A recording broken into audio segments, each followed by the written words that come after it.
25/4/25 को सुबह में मोरसंड बहादुरपुर के बगीचा में, जो पूसा थाना अंतर्गत पड़ता है, में एक शव पाया गया था, जिस शव की पहचान गौतम कुमार पेशर महेश्वर राम साकिन पचरुखी थाना कर्पूरी ग्राम के रूप में हुई थी। मृतक के शरीर पर कोई बाह्य जख्म नहीं था, लेकिन मृतक का शव जहां पाया गया था वहां एफएसएल की टीम को बुलाई गई और एफएसएल टीम के द्वारा निरीक्षण के दौरान सस्पेक्टेड डेथ बताया गया और मृतक के शव के पास ही एक पिंक रंग की जंघिया भी बरामद हुई थी, जिसमें सस्पेक्टेड स्टेन भी पाया गया था। इस आधार पर पुलिस पहुंच करके छानबीन शुरू की और उसके परिवार वालों से बातचीत करना प्रारंभ की।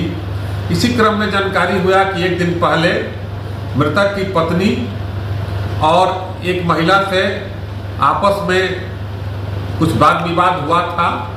यह वाद विवाद के दौरान यह बात आई कि मृतक का संबंध शीला कुमारी पति विनोद राम ग्राम मोरसंड कुम्हिरा से हुआ था।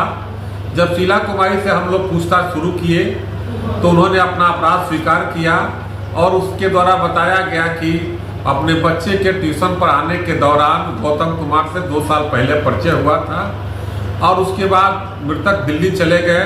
इन लोगों को आपस में फ़ोन से बातचीत होती रहती थी और एक दूसरे के साथ प्रेम था। घटना की रात भी जब इसके पति जो हलवाई का काम करते हैं कहीं बाहर गए हुए थे और मृतक अपने घर वालों से दिल्ली जाने के लिए बोलकर निकला था 10 बजे रात में करीब, लेकिन वो बगीचा में इसको बुला करके ऐसे इसके साथ प्रेम संबंध था ही।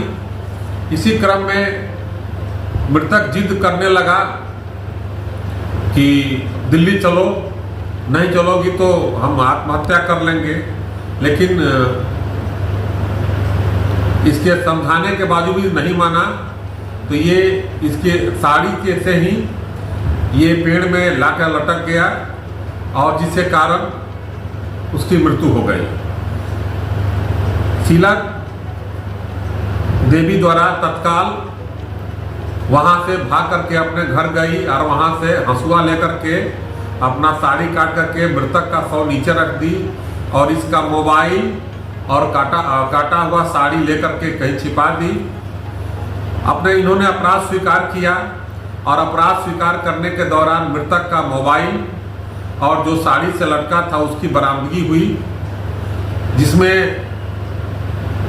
इनके परिजन द्वारा तत्काल कांड दर्ज कराया गया था। पूसा थाना कांड संख्या 45/25 दर्ज हुआ है। इसका अनुसंधान किया जा रहा है। प्रथम दृष्टया ये सस्पेक्टेड डेथ है, जिसके कारण एविडेंस जो बरामद हुआ इसके आधार पर हम लोग इसको महिला को गिरफ्तार करके जेल भेजा गया है। इस प्रकार पूसा थाना द्वारा और पूसा की टीम ब्रजेश कुमार सिंह, प्रियरंजन कुमार और स्वामी गोरखनाथ सिंह और श्रेया कुमारी के द्वारा 12 घंटे के अंदर इस कांड का उद्भेदन किया गया और त्वरित रूप से कार्रवाई की गई, जो एक अच्छा प्रयास है और यह सफल उद्भेदन, कांड का सफल उद्भेदन हुआ।